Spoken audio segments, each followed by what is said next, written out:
Hello everyone, this is Abhishek and again I welcome you on Study Online. दोस्तों, today we are going to discuss a very important topic, that is banking awareness. I am not going to deal with the holistically general awareness section. आज मैं आपसे जो बात करना चाहता हूँ वो सिर्फ बैंकिंग अवेयरनेस के ऊपर। जैसा कि आप लोग सभी जानते हैं कि IBPS PO का नोटिफिकेशन निकल चुका है। टेंटेटिव डेट ऑलरेडी डिसाइडेड किया जा चुका है। अक्टूबर के एंड में, नवंबर के एंड में मेंस का एग्जामिनेशन होने वाला है। तो अब जो टाइम बचा हुआ है, इस टाइम फ्रेम में आपको चारों चीज़ों प्रिपरेशन करनी है। मैथ्स हुआ, रीजनिंग हुआ, इंग्लिश हुआ, eight the same time banking awareness, general awareness भी प्रिपरेशन करना है। तो ये जो 4 महीने का जो टाइम है, मैं आप लोग से रिक्वेस्ट करता हूँ कि विदाउट वेस्टिंग एनी टाइम आप इक्वली टाइम इसको भी डिवोट कीजिए आपका जनरल अवेयरनेस सेक्शन में, जिसमें से एक पार्ट जो होता है बैंकिंग अवेयरनेस है और rest of the part static portion, current affairs, वो तो आता ही आता है। बट इस वीडियो में मैं आपसे स्पेसिफिकली जो बात करने वाला हूँ बैंकिंग टॉपिक्स के ऊपर, किस किस के टॉपिक के ऊपर बेसिकली क्वेश्चंस पूछा जाता है। मैं जो अभी आपसे टॉपिक्स डिस्कस करने वाला हूँ, ये इंपॉर्टेंट टॉपिक्स मैंने पास्ट प्रीवियस ईयर के जितने भी सारे क्वेश्चंस पेपर आए हुए हैं, मैंने उस चीज़ को एनालाइज किया हुआ है। For the last 8 to 9 years I am giving coaching to the different coaching institution from वहाँ से मेरे को जो स्टूडेंट से जो फीडबैक मिलता है प्रीवियस ईयर क्वेश्चन पेपर से, मैंने जो एनालाइज करके देखा है। So these are the important banking concept, और ये इंपॉर्टेंट जो टॉपिक है जो कि बार बार एग्जाम में इसी चैप्टर से पूछा जाता है। तो इस वीडियो को अंत तक देखिएगा, आपको पता चलेगा कि कौन कौन सा टॉपिक है। अगर आप कहीं से भी पढ़ रहे हो तो ये वीडियो में जितने भी सारे टॉपिक बोला गया है, इस टॉपिक को कोशिश कीजिएगा कवर अप करने का, इस टॉपिक को कोशिश कीजिएगा कंप्लीट करने का। 2 कंसेप्ट है, एक तो है स्टैटिक कंसेप्ट है, और जो भी स्टैटिक कंसेप्ट है उसके साथ आपको डायनामिक कंसेप्ट लिंक कर लेना है। मैं इसमें टॉपिक में आपको बहुत सारी चीज़ें ऐसे बताने वाला हूँ जो इसमें स्टैटिक कंसेप्ट है। एट द सेम टाइम आपका ये जो भी कुछ है आपको प्रेजेंट न्यूज़पेपर के साथ, मैगजीन के साथ, करंट अफेयर्स PDF के साथ इसको एक साथ मिलाकर पढ़ना है। तो without wasting any time let's discuss the important topics, banking topics which is very much important for your examination. And one more thing, अगर आपको वीडियो अच्छा लगता है तो प्लीज़ सब्सक्राइब कीजिएगा, because now what I am going to do is that कि इस video के अंत में मैं इंडिविजुअल चैप्टर्स के ऊपर भी मैं लेक्चर बनाने जाने वाला हूं। तो अगर आपको अपडेट मिलता रहेगा तो इसके लिए मैं आपसे बोलूँगा, अगर आपको अच्छा लगता है तो डेफिनेटली आप सब्सक्राइब कीजिएगा। तो without wasting any time let's start the topic which I am going to discuss. As you can see that it is the syllabus which I covered regarding the banking knowledge, banking awareness के ऊपर मैं जो भी आपसे बात करने जा रहा हूँ, it is not only for the IBPS, SBI and other exam। ये सिर्फ दोनों के लिए नहीं है, अपार्ट फ्रॉम द RBI का जो भी असिस्टेंट का एग्जाम होता है उसके लिए भी इंपॉर्टेंट है। एवं इसके अलावा RBI का जो ग्रेड बी का प्रीलिम्स का एग्जामिनेशन होता है उसके लिए भी इंपॉर्टेंट है। और अदर बैंक एग्जामिनेशन का कहने का मतलब है, मतलब RRB का एग्जामिनेशन और कोई भी बैंक का बड़ौदा, मणिपाल वगैरह लेता है तो इसके लिए भी। तो इसका जो भी सिलेबस मैं अभी आपसे कवर करने वाला हूँ, ये जितना भी सारा टॉपिक है बहुत ही इंपॉर्टेंट टॉपिक है, तो आप इसको ध्यान से सुनिएगा, वीडियो के अंत तक इसको जरूर देखिएगा। ना इंट्रोडक्शन पार्ट में अगर बात किया जाए तो मैं इंट्रोडक्शन में क्या डिस्कस करना है, हमको क्या पढ़ना है। तो इंट्रोडक्शन में बेसिकली हमको जानना है कि बैंक क्या होता है, बैंक में क्या एसेट होता है, बैंक में क्या लाइबिलिटीज होता है, फिर उसके बाद कि बैंक कैसे पैसे को चैनलाइज करता है। इसके बाद हम इसमें डिस्कस करेंगे क्या हिस्ट्री है बैंक का, कैसे इंपीरियल बैंक हुआ, कैसे आपका बैंकिंग रेगुलेशन एक्ट हुआ, क्या एक्ट है उसका, नेशनलाइजेशन कब हुआ, नेशनलाइजेशन एक्ट क्या है, हिस्ट्री ऑफ बैंक। तो ये इसमें इंट्रोडक्शन में हम बेसिकली थोड़ा बहुत हिस्ट्री भी डिस्कस करेंगे, थोड़ा बहुत the origin of the bank भी डिस्कस करेंगे, और देन इसमें इसको कंप्लीट करने की कोशिश करेंगे। टाइप्स ऑफ बैंक की अगर बात करें तो बैंक को इसमें सेग्रीगेट किया गया डिफरेंट टाइप्स ऑफ बैंक्स में, scheduled bank, non scheduled bank. Scheduled bank में जितने भी सारे बैंक आते हैं, जैसे प्राइवेट बैंक हुआ, फॉरेन बैंक हुआ, पब्लिक सेक्टर बैंक हुआ, रीजनल रूरल बैंक हुआ, कोऑपरेटिव बैंक हुआ। तो ये सब इसको हम लोग होलिस्टिकली भाव के तरीके से हम लोग देखेंगे कि क्या डिफरेंस है पब्लिक सेक्टर बैंक और प्राइवेट सेक्टर बैंक में, कब RRB का एस्टेब्लिशमेंट हुआ, वगैरह वगैरह। और इसमें ही जो कि आपको अपडेट कर लेना है इसमें कि पेमेंट बैंक क्या होता है, आपका स्मॉल फाइनेंस बैंक क्या होता है। तो these are the thing we will discuss under the types of bank में। अगर बात करें फंक्शंस ऑफ बैंक में, तो ये बहुत इंपॉर्टेंट चैप्टर है, इसके ऊपर भी IBPS ने बहुत सारे क्वेश्चंस पूछ रखे हैं। लाइक फंक्शंस ऑफ बैंक में हम लोग पढ़ेंगे कि जो ट्रेडिशनल फंक्शन है, डिपॉजिट एक्सेप्ट करना, देन लेंडिंग ऑफ मनी, तो कहाँ से बैंक डिपॉजिट एक्सेप्ट करता है, इसमें हम लोग डिटेल्स पे देखेंगे। Savings account, current account, fix deposit and recurring deposit. Apart from this Jan Dhan योजना अकाउंट जो भी है, प्रधानमंत्री जन धन योजना अकाउंट, इसको भी हम लोग इसको होलिस्टिक तरीके से देखेंगे। फिर basic savings bank deposit account, इसको क्या बोला जाता है, इसको अच्छे तरीके से देखेंगे। तो तो फंक्शंस ऑफ बैंक में जितने भी सारे अकाउंट है वो देखेंगे, जितने भी सारे किस तरीके से बैंक इसको लेंड करता है, जितना भी सारा लेंडिंग है, लोन क्या होता है, एडवांसेस क्या होता है, उसमें हम लोग इसको देखेंगे क्या है। और apart from the secondary function bank का क्या होता है, तो पूरा डिटेल्स में हम इसको फंक्शंस ऑफ बैंक में इसको पढ़ेंगे। Most important one of the very very important chapter of the banking examination, RBI and its function. Reserve bank of India का एस्टेब्लिशमेंट कब हुआ था, what was the reason for the establishment of the RBI, RBI का act क्या है, RBI का जितने deputy governors है, कौन कितने रीजनल ऑफिसर्स वगैरह है, इसको हमको देखना है।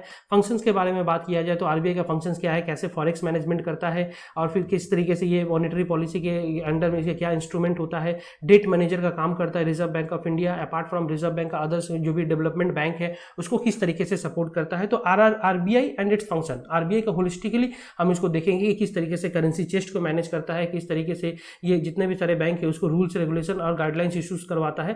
So that is we will discuss under the RBI and its function. इसको डिटेल्स में हम लोग को इसको पढ़ना है।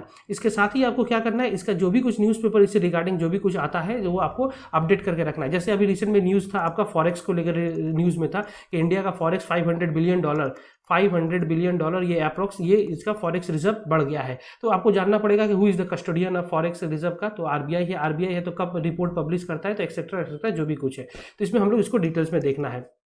Monetary policy again very very important monetary policy, पूरा डिटेल्स में हमको देखना है कि मॉनेटरी पॉलिसी कब होता है, क्यों होता है, कैसे होता है, क्या गोल है, क्या एम है, क्या मॉनेटरी पॉलिसी कमेटी में है। मॉनेटरी पॉलिसी में वीटो पावर को हटाकर अभी भी एक कास्टिंग वोट दे दिया गया है। What is the power of the governor, apart from the details में हम लोग पढ़ेंगे जब इसका क्वांटिटेटिव टूल, फिर क्वालिटेटिव टूल, इसमें जितने भी इंस्ट्रूमेंट है, CRR, repo, reverse repo, MSF, OMO, apart from जितना भी क्वालिटेटिव इंस्ट्रूमेंट्स है, मोरल सुएजन एक्सेट्रा जो भी कुछ है, तो इसके बारे में डिटेल्स देखेंगे। एक बार क्या रिजर्व बैंक का स्टैंड होता है, लाइक आप न्यूज़पेपर में पढ़ते होंगे तो लिखा रहता है एकोमोडेटिव स्टैंड, कहीं पे लिखा रहता है कि आपका कैलिब्रेटेड टाइटनिंग स्टैंड क्या होता है, न्यूट्रल स्टैंड रिजर्व बैंक का क्या होता है, क्या कॉन्ट्रैक्शनरी मॉनेटरी पॉलिसी होता है, क्या एक्सपेंशनरी मॉनेटरी पॉलिसी होता है, और मॉनेटरी पॉलिसी करने के बाद क्या इफेक्ट होता है, क्या लिक्विडिटी इकोनॉमी में बढ़ता है, क्या रेपो रेट डिक्रीज करने के लिक्विडिटी इकोनॉमी में बढ़ता है, क्या इंक्रीज करने से लिक्विडिटी इकोनॉमी में घटता है, क्या करता है। तो ये जो भी कुछ है ये बहुत इंपॉर्टेंट एक चैप्टर है जो कि बहुत एग्जामिनेशन में बार बार पूछा जाता है इस चैप्टर से।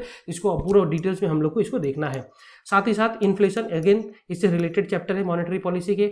मॉनेटरी पॉलिसी का बेसिक ऑब्जेक्टिव अगर बोला जाता है तो बेसिकली कि to control, to price maintain, to price stability, यही की बात है। तो प्राइस स्टेबिलिटी का मतलब क्या है कि हम इसको डिटेल्स में पढ़ना है। इन्फ्लेशन क्या है, what are the causes of inflation, what is the effect of inflation, measurement of inflation, इसको देखना है। और इन्फ्लेशन से रिलेटेड जितने भी सारे टर्म्स है, जितने भी सारे deflation, disinflation, skewflation, core inflation, structural inflation, stagflation, reflation, etcetera बहुत सारा इन्फ्लेशन में जो भी चीज़ है, and how to measure inflation at the same time कि मेजर्स टू चेक इन्फ्लेशन। तो इन्फ्लेशन को भी हमको डिटेल्स में पढ़ना है, सीपीआई, डब्ल्यूपीआई एक्सेट्रा बहुत सारा कुछ है इसमें।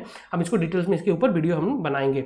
पब्लिक फाइनेंस की बात करें ब्रॉडर सेंस में, बेसिकली ये पब्लिक फाइनेंस है। इसका डिटेल्स में अगर बात करें तो हम लोग बात करेंगे इसका बजट के बारे में, हम लोग डिस्कस करेंगे बजट कैसे प्रिपेयर होता है, हिस्ट्री ऑफ बजट क्या होता है, कब से बजट प्रिपरेशन किया जाता है, बजट का जो बेसिकली जो चार्ट होता है, कहाँ से पैसा आता है, that is the receipt part, कैसे पैसा खर्चा होता है, that is the expenditure part, what is capital receipt, what is revenue expenditure, what is revenue receipt, what is capital expenditure. तो इसको पूरे डिटेल्स में देखना है। इसके अलावा कि किस तरीके से जितने भी सारे डेफिसिट वगैरह है जो कि एग्जाम में पूछे जाते हैं, जितने भी सारे डेफिसिट है, स्टार्ट करके आपका हुआ रेवेन्यू डेफिसिट हुआ, इफेक्टिव रेवेन्यू डेफिसिट हुआ, फिर उसके बाद प्राइमरी डेफिसिट हुआ, फिर उसके बाद आपका फिजिकल डेफिसिट हुआ, फिर बजटरी डेफिसिट हुआ। इसके अलावा जो भी कुछ है आपका physical responsibility, budget management act, ये जितने भी सारे टर्म्स हैं ये बहुत इंपॉर्टेंट टर्म्स है। जब हम लोग बजट डिस्कस करेंगे तो इसमें बहुत डिटेल्स में हम लोग डिस्कस करेंगे, लाइक डिसइन्वेस्टमेंट क्या होता है आपका, डिविडेंड क्या होता है आपका। तो ये जितने भी सारे टर्म्स वगैरह है कि इसको कैसे क्या क्यों बजट बनाया जाता है और इसका क्या इंप्लीमेंटेशन होता है, तो इसको हम लोग पब्लिक फाइनेंस या फिजिकल पॉलिसी में आप बोल सकते हैं, गवर्नमेंट ऑफ इंडिया जो बनाता है, इसमें हम लोग डिस्कस में डिटेल्स करेंगे।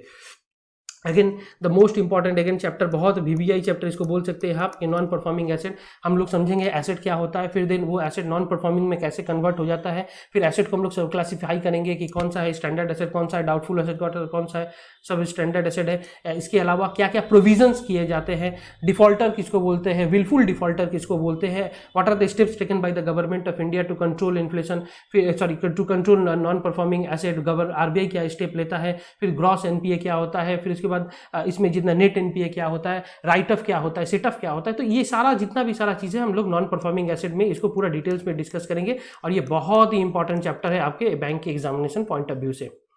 उसके बाद आते हैं दोस्तों निगोशिएबल इंस्ट्रूमेंट एक्ट, शॉर्ट में बोलते हैं एनआई एक्ट इसको बोलते हैं। ये बहुत इंपॉर्टेंट चैप्टर है। इसमें बेसिकली जो हम लोग इंस्ट्रूमेंट डिस्कस करने वाले हैं आपका कि आपका है इसमें प्रोमिसरी नोट होता है, बिल ऑफ एक्सचेंज होता है एंड देन चेक होता है, और इसके साथ ही साथ हम लोग डिस्कस करेंगे what is demand draft.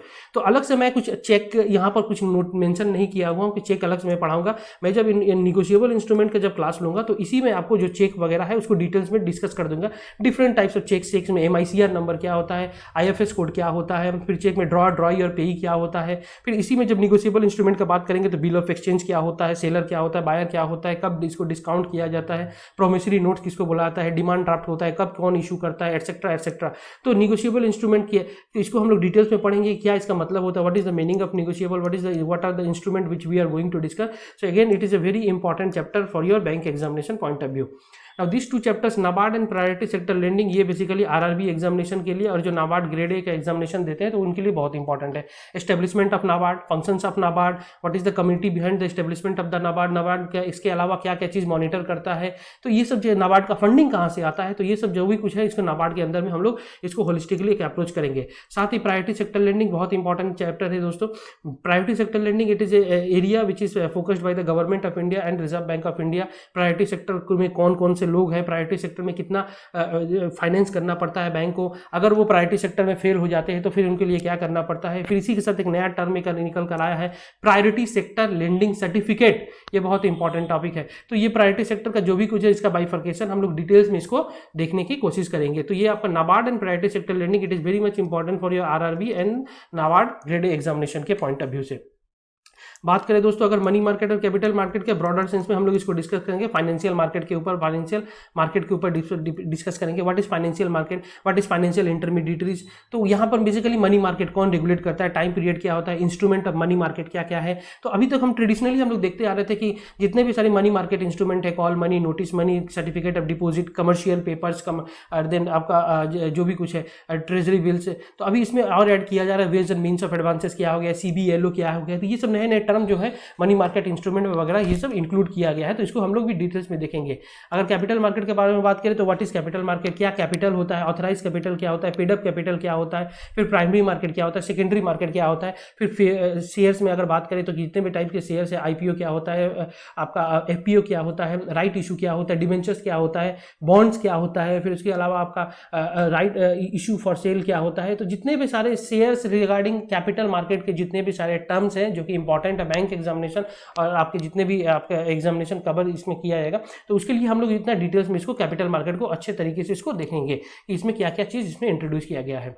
Camels की अगर बात करें दोस्तों, कैमल्स में बेसिकली क्या है कि रेटिंग पैरामीटर है कैमल्स का, CAMELS है। ये जितने भी सारे टर्म्स इसको एलाबोरेट हम लोग डिस्कस करेंगे। C कैपिटल एडिक्वेसी, जैसे A asset management, M management effectiveness etcetera, E वगैरह जो भी कुछ है। और इसके साथ जो हम लोग पढ़ेंगे इसके बारे में रेटिंग एजेंसी के बारे में पढ़ेंगे कि रेटिंग एजेंसी का जैसे सपोज कीजिए कि ICRA है, इकरा रेटिंग एजेंसी हो गया आपका, फिर सपोज कीजिए आपका फिच हो गया, फिर से स्टैंडर्ड एंड पुअर हो गया, फिर मूडीज हो गया, फिर जितने भी सारे हैं आपके जितने भी रेटिंग एजेंसी से उसके बारे में कब इस्टेब्लिशमेंट हुआ था, कौन किसका इसका स्टेक होल्डर शेयर, इंडिया का फर्स्ट रेटिंग एजेंसी वगैरह क्या क्या है। तो इसको बारे में हम लोग और डिटेल्स में इसको डिस्कस करेंगे जो कि ये rating agencies and rating parameter जो भी कुछ है। उसके बाद आते हैं दोस्तों बैंकिंग अम्बुड्समेंट में। Again it is a very important chapter. Banking ombudsman क्यों इस्टेब्लिशमेंट किया गया, बैंकिंग अम्बुड्समेंट का कब से इस्टेब्लिशमेंट किया गया, इसके प्रायर क्या होता था, अभी क्या क्या रूल्स है बैंकिंग, किस तरीके से कस्टमर किस तरीके से कंप्लेन कर सकता है, अगर एक कस्टमर कंप्लेन कर रहा है बैंकिंग अम्बुड्समेंट से, अगर उससे सेटिस्फाइड नहीं है तो ये क्या एपिलेट अथॉरिटी किसके पास इसका कंप्लेन वगैरह करेगा। तो ये बैंकिंग अम्बुड्समेंट के जो भी कुछ है इसको डिटेल्स में हम लोग इस चैप्टर को डिस्कस करेंगे। Again important chapter.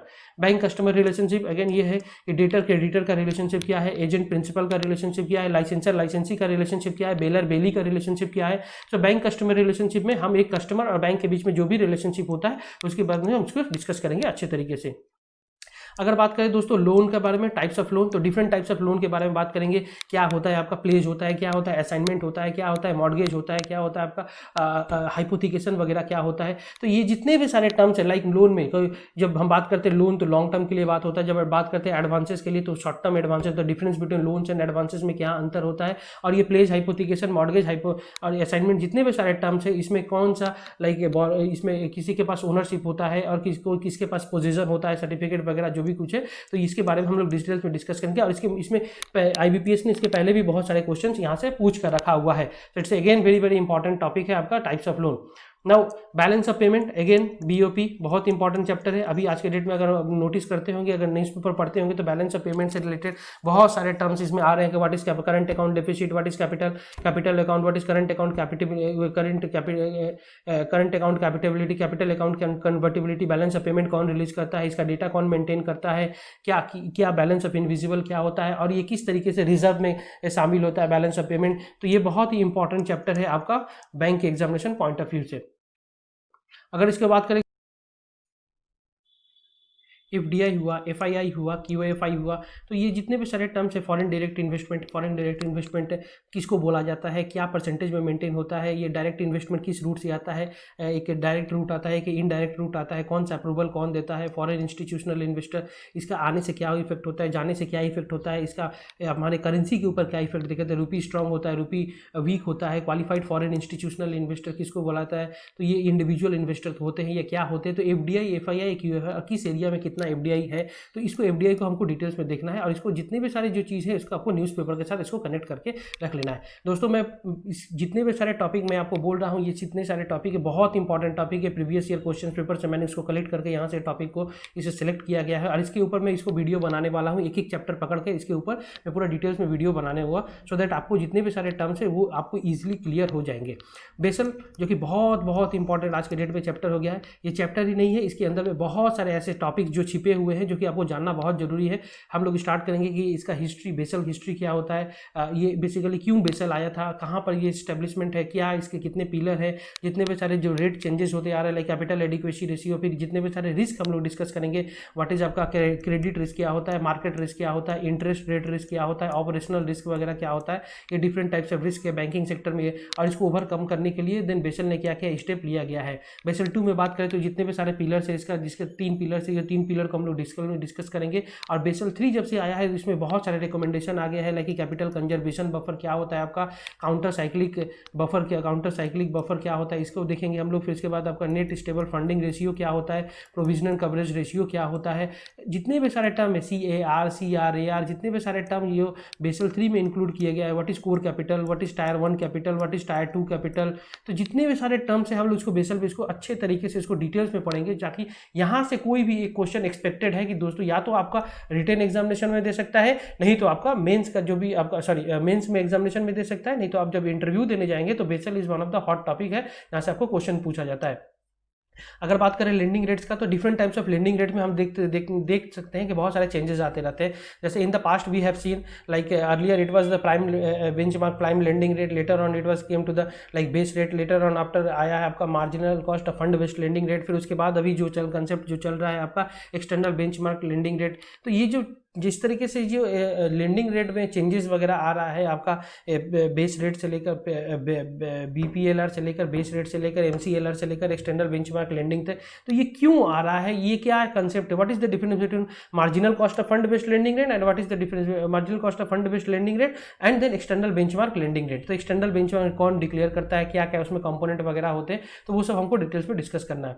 Non banking financial companies, ये बहुत इंपॉर्टेंट है, जिस तरीके से हम लोग बैंक के बारे में डिस्कस करते हैं, तो what is the difference between the bank and the non-banking financial company, do they required to maintain like CRR SLR क्या मेंटेन करना पड़ता है, या उनका कोर कैपिटल किसको बोला जाता है, और ये then non banking financial company किसको बोला जाता है, क्या एक लोन कंपनी हो सकता है, एक asset financing company, hire purchasing company, equipment leasing company हो सकता है, हाउसिंग फाइनेंस कंपनी हो सकता है, so any kind of non banking financial company. और इससे रिलेटेड जितने भी सारे करंट अफेयर्स है वो भी हम लोग डिस्कस करेंगे जो भी वीडियो मैं उसका बनाऊंगा। तो जैसे कि IIFL का जो भी रिसेंट में इसका जो बैंकरप्ट हो गया था, तो वो इंडियन इंफ्रास्ट्रक्चर फाइनेंस कंपनी बोलकर, एक इंफ्रास्ट्रक्चर फाइनेंस लिमिटेड कंपनी बोलकर था, तो वो जो बैंकरप्ट हो गया तो उसका क्या कारण था, क्यों बैंकरप्ट हो गया था, तो NBFC कहाँ से फंडिंग पाता है, किस तरीके से ये लोग लोन वगैरह देते हैं, तो इसको हम लोग डिटेल्स में इसको डिस्कस करेंगे।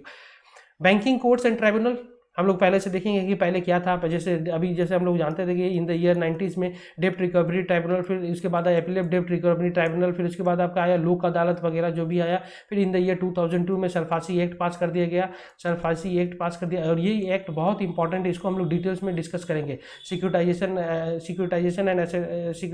And reconstruction of financial asset and enforcement of security interest act, तो इसको डिटेल्स में हमको डिस्कस करना है। ये बेसिकली इसका मीनिंग क्या होता है। बहुत सारे अगर आप देखिएगा तो बहुत सारे लोग इसको स्केप कर जाते हैं, क्योंकि बहुत सारे लोग इसको समझा नहीं पाते हैं। सरफासी एक्ट में जो पेज है बेसिकली वो 3 चीज़ों में फंसा होता है, सा, रफा और एसी, ये 3 कंसेप्ट में डिवाइडेड होता है। तो इसमें हम लोग जब डिस्कस करेंगे तो इसको अच्छे तरीके से डिस्कस करेंगे कि क्या एसेट रिकंस्ट्रक्शन कंपनी होता है, क्या इस रिकंस्ट्रक्शन कंपनी होता है, किस तरीके से नॉन परफॉर्मिंग एसेट को ये लोग एक्वायर करता है। और इसके ऊपर मैंने एक अच्छा वीडियो बनाया था रिसेंट में, एक कंसेप्ट आया था बैड बैंक का कंसेप्ट। मैं इसको डिस्क्रिप्शन लिंक में आपको दे दूंगा, इसका वीडियो का लिंक, आप उसमें जाकर देखिएगा। Concept of bad bank is basically the concept of the asset reconstruction company, जो हमारे इंडिया में जो बेसिकली बनाने का कोशिश किया जा रहा है। तो ये जो कंसेप्ट है, ये जितने भी सारे बैंक्स, कोर्ट्स एंड ट्राइब्यूनल्स है, इसके बाद हम लोग देखेंगे इसमें कि जब से IBC आया, इंसॉल्वेंसी एंड बैंक्रप्सी कोड आया, तो उसके बाद इसमें नेशनल कंपनी लॉ ट्राइब्यूनल आया, national company law appellate tribunal आया। तो ये सब जितने भी सारे कोर्ट वगैरह है related to the banking sector से, तो इसको हम लोग इसको डिटेल्स में कोर्ट्स एंड ट्राइब्यूनल्स में इसको पढ़ेंगे। पेमेंट एंड सेटलमेंट का बात करें दोस्तों कि what is the payment and settlement का अम्ब्रेला ऑर्गेनाइजेशन कौन है, national payment corporation of India establishment कब हुआ था, कौन रेगुलेट करता है पेमेंट एंड सेटलमेंट हमारे देश में। फिर इसके बाद हम इलेक्ट्रॉनिक पेमेंट की अगर बात करें तो what is RTGS, what is NEFT वगैरह जो भी कुछ है, तो इसके बारे में हम लोग इसको डिटेल्स में डिस्कस करेंगे। अपार्ट फ्रॉम दिस ATM में जो भी कुछ ट्रांजेक्शन होता है, तो एक एग्जाम में क्वेश्चन पूछा जाता है कि ATM में जो ट्रांजेक्शन होता है तो वो बेसिकली कौन सा क्या मॉनिटर होता है, तो नेशनल फाइनेंशियल स्विच वगैरह जो भी कुछ कंसेप्ट है, इसको हम लोग डिस्कस करेंगे डिटेल्स में। डिजिटल बैंकिंग में अगर बात करें तो क्या होता है IMPS क्या होता है, क्या आधार बेस्ड पेमेंट सिस्टम क्या होता है, क्या UPI बेस्ड पेमेंट सिस्टम वगैरह क्या होता है, जितने भी सारे पे सिस्टम्स होते हैं लाइक, और जितने भी सारे कार्ड सिस्टम होते हैं, डिफरेंट टाइप्स ऑफ कार्ड्स हम लोग वो डिस्कस करेंगे। डिजिटल बैंकिंग में हम लोग डिस्कस करेंगे ATMs कितने होते हैं, what is white level ATM, what is green level ATM, what is blue level ATM, what is orange level ATM। तो जितने भी टाइप से ATMs है और ATM किस तरीके से फंक्शनिंग करता है, तो इसके बारे में स्मार्ट कार्ड हुआ, ATM कार्ड हुआ, डिजिटल हुआ, और सबसे इंपॉर्टेंट चीज़ और एक है PPI जो है, PPI जो कार्ड है, तो ये क्या है PPI, तो इसके बारे में हम लोग डिस्कस करेंगे डिटेल्स में। इंपॉर्टेंट बैंकिंग टर्म्स अगर बात करें इंपॉर्टेंट बैंकिंग टर्म्स में, तो यहाँ पर आपका आ जाता है कि जितने भी सारे एब्रिविएशन है लाइक PCI आया, प्रॉम्प्ट करेक्टिव एक्शन आया, ECF आया, इकोनॉमिक कैपिटल फ्रेमवर्क आया, स्विफ्ट आया, society for world wide inter bank financial telecommunication आया, आसबा हुआ, application supported by blocked amount हुआ, डीमेट अकाउंट हुआ। तो ये सब जितने भी सारे इंपॉर्टेंट टर्म्स हुआ, CAR हुआ, कासा हुआ, CRAR हुआ, जितने भी सारे इंपॉर्टेंट टर्म्स एंड टर्मिनोलॉजी है इंपॉर्टेंट बैंकिंग टर्म्स, वो उसको डिस्कस करेंगे। एंड देन मिसलेनियस, दोस्तों मिसलेनियस का बोलने का मतलब जितने सारे टर्म्स जो रिसेंट में न्यूज़ में आते जाते हैं, जो कि आपको न्यूज़पेपर से मैं कवर करूंगा, जितने भी सारे हिंदू और इंडियन एक्सप्रेस से जो भी इंपॉर्टेंट न्यूज़ वगैरह होता है, तो मैं इस मिसलेनियस में इसको कवर करने की पूरा कोशिश करूंगा। तो जो कि मैं आपसे कहने वाला हूं कि इसके ऊपर मैं पूरा एक series of videos I am going to make, इसके ऊपर जितने भी सारे मैं लेक्चर लेना स्टार्ट करूंगा very soon. I am going with digital board के साथ मैं आने वाला हूँ, सो दैट आपको मुझको पढ़ाने में बहुत सुविधा होगा, मुझको एक्सप्लेन करने में सुविधा होगा, आप मुझको फेस टू फेस आप हमको देख सकते हैं जब भी आप वीडियो इसको देखिएगा। तो so all I request you कि टाइम बहुत ही कम बचा हुआ है, 4 महीना है, इस 4 महीने में आपको पूरा जितने भी सारा है ये सो इतने सारे बैंकिंग टॉपिक है उसको कवर अप करना है। एट द सेम टाइम आपको स्टैटिक जीके पढ़ना है, फिर देन करंट अफेयर्स वगैरह पढ़ना है। तो मैं आपसे रिक्वेस्ट करूंगा कि अगर आप सिंसियर हो तो घबराने वाली कोई बात नहीं है, मैं इसको 2 या 3 महीने में ये जो भी पूरा सिलेबस है मैं आपको कंप्लीट करके पूरा आपके साथ जो भी कुछ है इसको रखने वाला हूँ। सो अगर आपको ये वीडियो सच में अच्छा लगता है, ये टॉपिक अगर सच में आपको लगता है, तो देन प्लीज़ इसको आप दूसरे लोगों तक भी पहुँचाइएगा जिसको जो ज़रूरत है, बिकॉज बहुत सारे लोग को पता नहीं है कि बैंकिंग अवेयरनेस में पढ़ना ही क्या है, क्या पढ़ना है, नहीं पढ़ना है। So I am going to discuss in details. So thank you very much for the patience listening and hope that कि आपको ये वीडियो अच्छा लगा होगा। अगर कोई दिक्कत होगा, कोई बात होगा, तो प्लीज़ हमको कमेंट कीजिएगा। I will try to explain the things in details में। Thank you very much to all of you.